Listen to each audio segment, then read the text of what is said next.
Welcome back. On to some national updates now. The 10-day-long deadlock by the striking pilots of our national carrier Air India is finally over. It was called off last night after the centre agreed to reinstate several sacked and suspended pilots, also restore recognition to their union and most importantly look into their complaints of irregularities.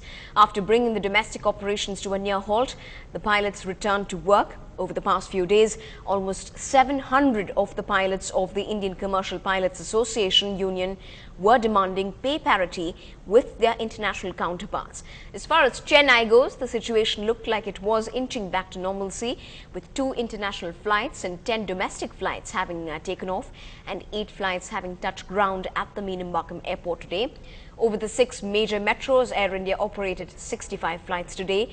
By tomorrow, over 50% of all flights in the domestic network are expected to be restored. Now they agreed after a negotiation because they came to the office and they talked to my Joint Secretary and others, agreed. So I am very happy that it is a good ending, and I can assure the public that we will do the best to improve the service, and also I can assure the employees the Dharmadari committee report will be implemented the earliest as soon as we get it, and all sections of the employees will interest will be taken care of. We appreciate the government's intervention, and some things have gotten resolved, some things will get resolved. That is the faith that we've kept in the government. They have reinstated all our terminated employees.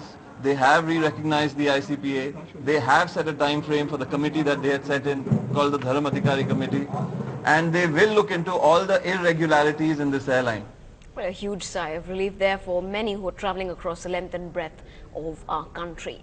Now, in news from Uttar Pradesh, there have been violent clashes in Bhattapur village in Greater Noida between farmers and police. The farmers who are protesting against land acquisition and demanding employment had taken 3 state transport employees hostage. The clashes occurred when the police tried to rescue the hostages.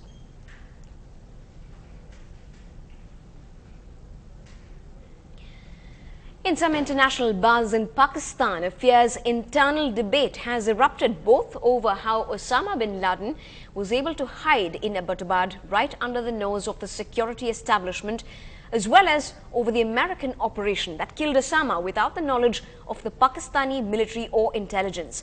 As people ask hard, tough questions, there is growing chorus of opposition leaders as well as ordinary people who are demanding that heads must roll. Today, Pakistan's powerful ISI had to issue a formal denial to say that its chief, Shuja Pasha, was not resigning. Several media reports continue to say that Pasha was on a secret visit to Washington on a critical trip, despite officials' denials by the agency. Amidst growing anger, the country's former Foreign Minister Shah Mahmood Qureshi has demanded that the Prime Minister and the President should resign, saying the facts of the Osama operation had been kept from the people. Moving on, the virtual world today has got the stars, the leaders of our world, the media, you and I, hooked onto the online space for be it entertainment, gaming, finding jobs and much, much more. But one government babu in the heart of Kanyakumari was bent on making a change through this internet tool, and what do you know, he succeeded. My colleague Krishnamurthy brings you this inspiring story. For this IAS officer Rajendra, logging onto Facebook is not a pastime. It is a tool to carry on working beyond office hours.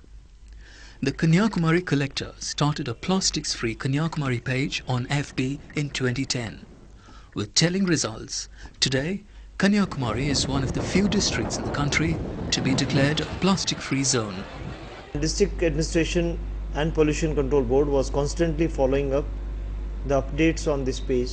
In a way, the social media has become a very good tool to strengthen the grassroots level campaign and to garner more external support. With more than 3,000 followers, this webpage has turned out to be an asset to local authorities who receive more than just complaints. This page was also used as a whistleblower by the citizens. We found that there were informations uploaded on the Facebook page, sometimes even with the photographs by the members.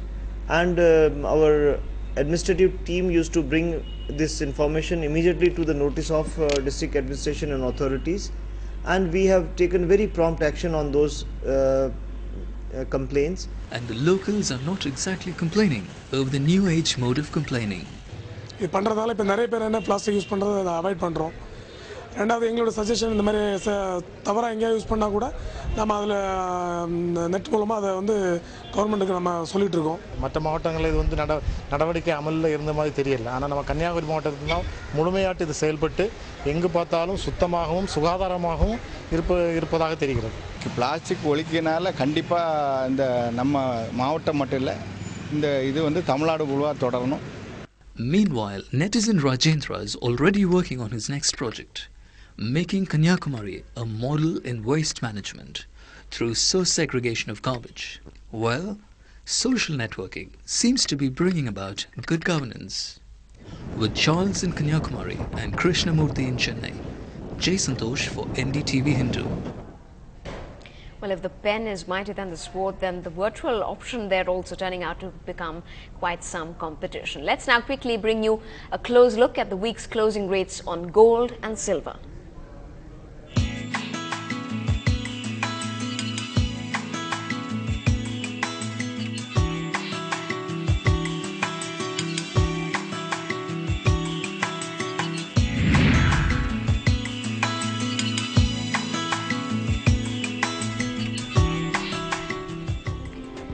Up ahead on the bulletin, a tough task to take off from where Sir Arthur Conan Doyle left off, but a Chennaiite now offers some elementary. Meet him up on the other side.